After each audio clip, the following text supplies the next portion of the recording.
In 2021, shipping a single container from Shanghai to Los Angeles cost $13,500. By late 2025, that same route cost around $1,400.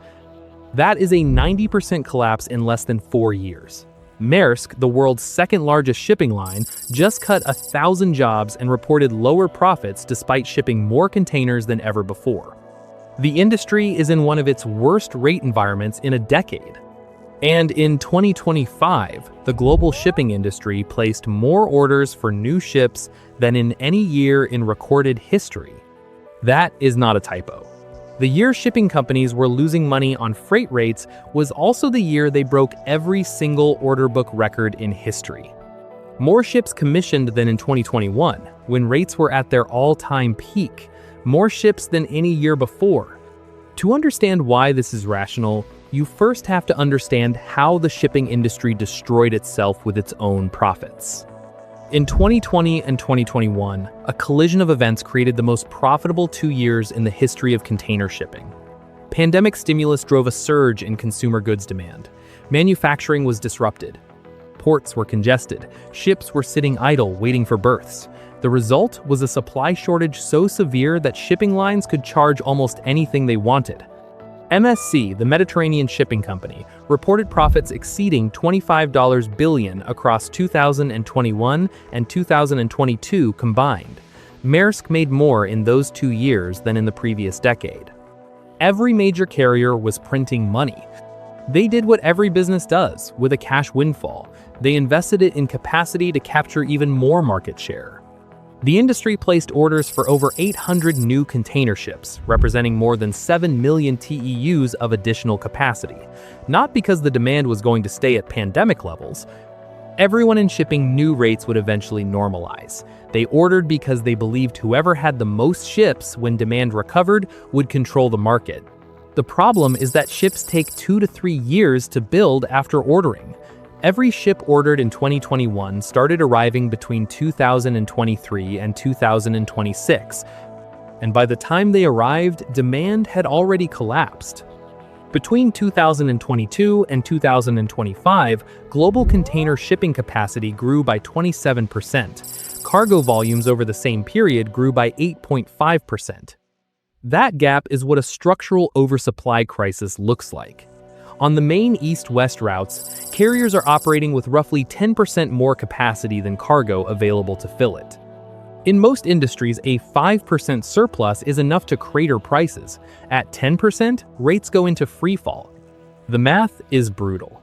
A modern, ultra-large container vessel costs $200 million to build, and roughly $25,000 per day to operate even when sailing empty.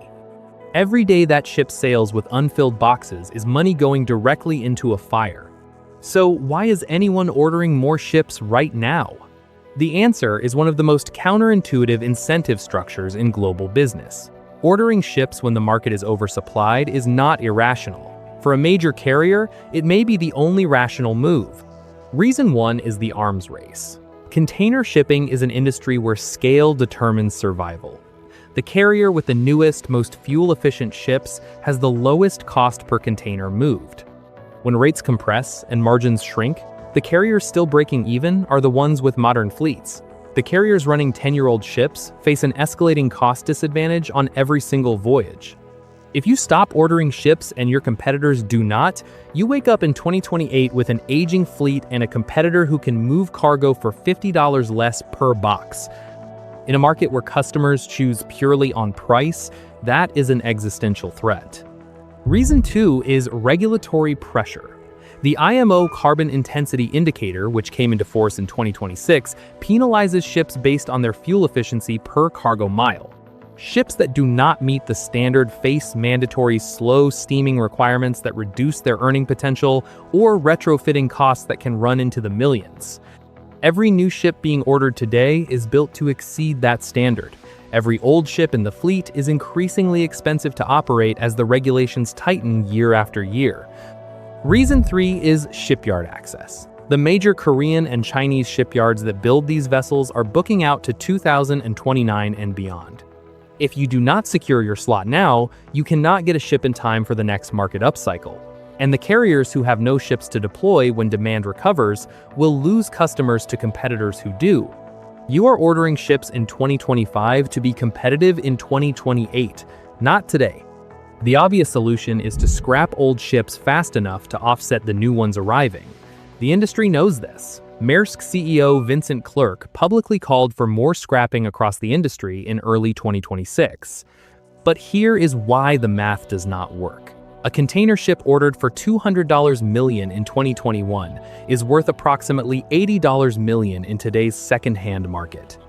Taking it to a scrapyard in Along yields around $15 to $20 million in steel. You are absorbing a loss of $160 million or more per ship. That is a write-down that shows up directly on the balance sheet and destroys earnings for the quarter it is booked.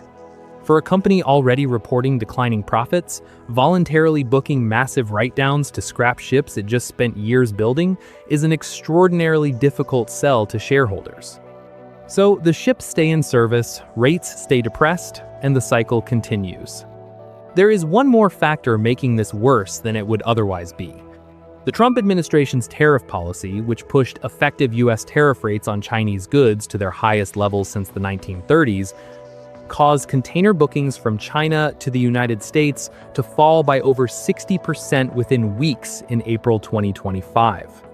The Trans-Pacific route between Shanghai and Los Angeles is the single most important container shipping lane in the world. The United States imports $600 billion worth of goods from China annually, 95% of it via ocean freight. When that route partly collapsed, it did not just hurt the carriers operating it. It released capacity across the entire global network as ships that normally ran trans-Pacific suddenly competed for cargo on every other route. The overcapacity crisis that was already severe became the worst the industry had seen since 2016. So where does this end? The shipping industry has been here before. After the 2008 financial crisis, carriers ordered massively during the recovery and then suffered a decade of depressed rates through the 2010s. BIMCO, the industry's largest shipping association, has a phrase for it: self-inflicted overcapacity. The cycle repeats because the incentives that drive ordering decisions never change. The current crisis resolves in one of two ways. Either demand recovers fast enough to absorb the excess ships, or the weakest carriers go bankrupt and their fleets are absorbed by the survivors at distressed prices. The second scenario is already beginning. Smaller regional carriers are under serious financial pressure. The major players, MSC, CMA, CGM, Costco, have the scale and the capital reserves to outlast a prolonged downturn. Many carriers operating beneath them do not. The end state of this crisis is almost certainly a more concentrated industry. 3 or 4 mega carriers controlling the majority of global container capacity, with less competition and more pricing power than the industry has had since deregulation. Right now, the shipping crash is quietly good for you. When rates are compressed, retailers and importers pay less to move goods.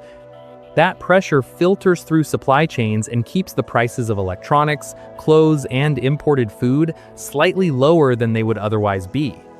But the consolidation that follows a rate crisis tends to produce the opposite. When a handful of carriers control the ocean and the next disruption arrives, whether a pandemic, a canal blockage, or a trade war, the pricing power they have accumulated will show up in your cost of living. The industry is ordering ships it cannot fill today to build market share it can monetize tomorrow. The last time this cycle ran its full course, rates went from $1,500 to $13,500 in under 2 years. Thanks for watching, and see you in the next video.